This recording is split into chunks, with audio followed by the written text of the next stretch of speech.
Good afternoon, everyone. My name is PICHSINEE KULAWONGVANICH. I come from ICMA International School, and today I'll be presenting about smart telemonitoring and personal care system for elderly care in Thailand context. So this is the structure of my presentation. I'll begin with introduction, objective, methods, challenges, then conclusion. So imagine every once in a while in Thailand, someone turns 60. By the year 2050, an estimated of 30% of our population will be elderly, making us one of the fastest aging countries in Asia. This creates a challenge not only for our healthcare system, but also for our families and communities.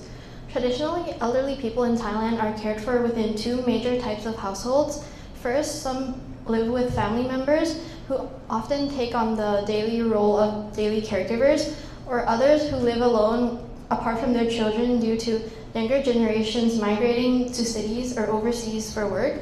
But today, both groups are facing problems. Families are becoming smaller, caregivers are stretched thin, and the burden of caring for an aging parent or grandparent is heavier than ever. Many of us may see this in our lives or experience this in our lives. Maybe a grandparent struggling for daily tasks or parents under pressure to balance work. So what can we do? We need an innovative solution that will not only relieves the burdens on families, but also promote independence, safety, and quality of life. So the objective of my study is to bring together both globally and Thai evidence on telemonitoring for elderly personal care. And my aim was to identify gaps in system integration and measurable outcomes. Unlike many telehealth models, which mainly focus on medical indicators like blood pressure or glucose levels, my project takes on a broader perspective. It expands into personal care needs that truly define the quality of life.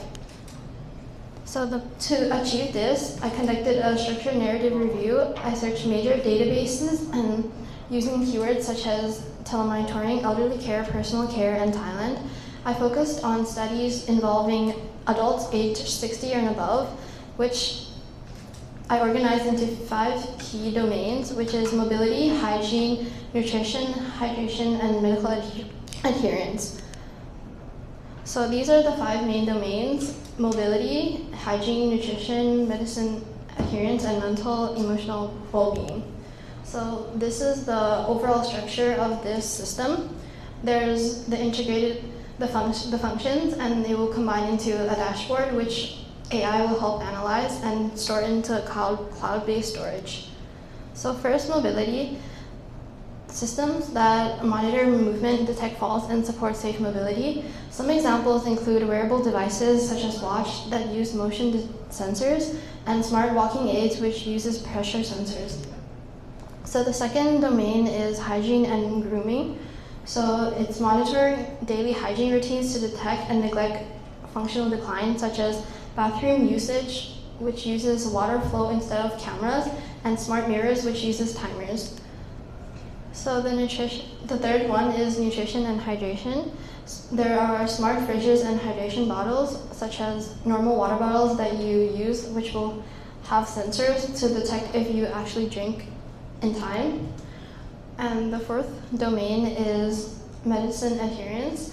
Digital systems that ensure correct, timely medication use. Some examples include smart pill dispensers, which uses timers and locking mechanisms to release correct dose at the right time. And the final domain is mental and emotional well-being. So these are digital platforms that monitor mental state and reduce social isolation.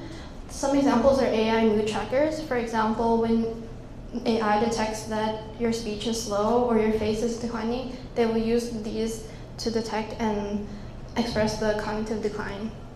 So despite these benefits, there are still challenges we need to address. First is economic and funding constraints, because these devices and systems are really expensive, which makes large-scale adoption difficult.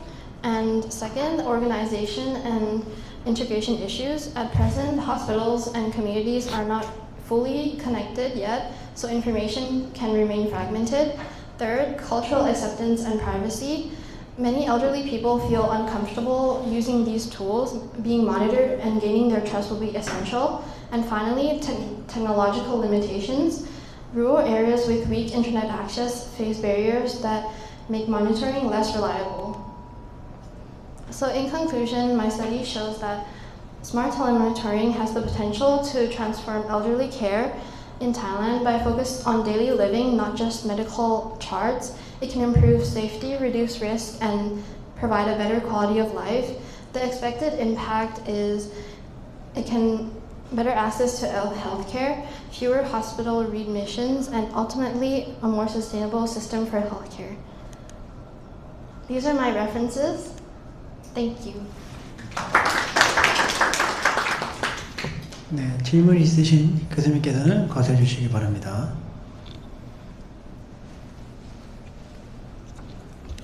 Thank you very much for your talk.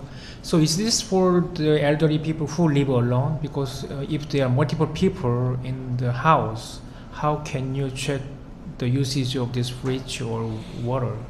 Yes, this is mostly for elderly people who live alone, because for people who live alone and don't have anyone to take care of them, it will be hard for them to for the family members to know what happened to the elderly. For example, if they fall or they have problems and no one's there to monitor them, so this technology will send alerts to the family members or healthcare so they know, and the elderly it won't take too much time, so it will save time and quality for them.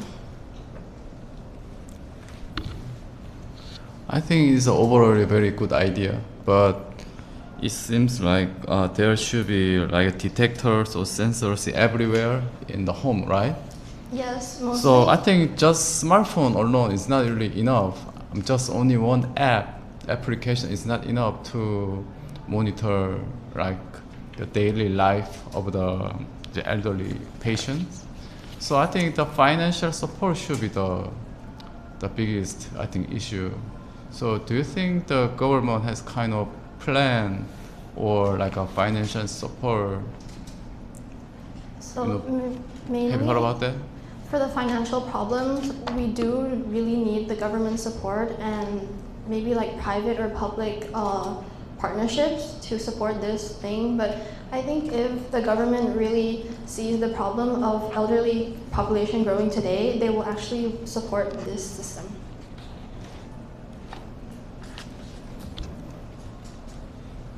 네, 혹시 더 질문이 없다면 발표를 마치도록 하겠습니다. 네, 오늘 감사합니다.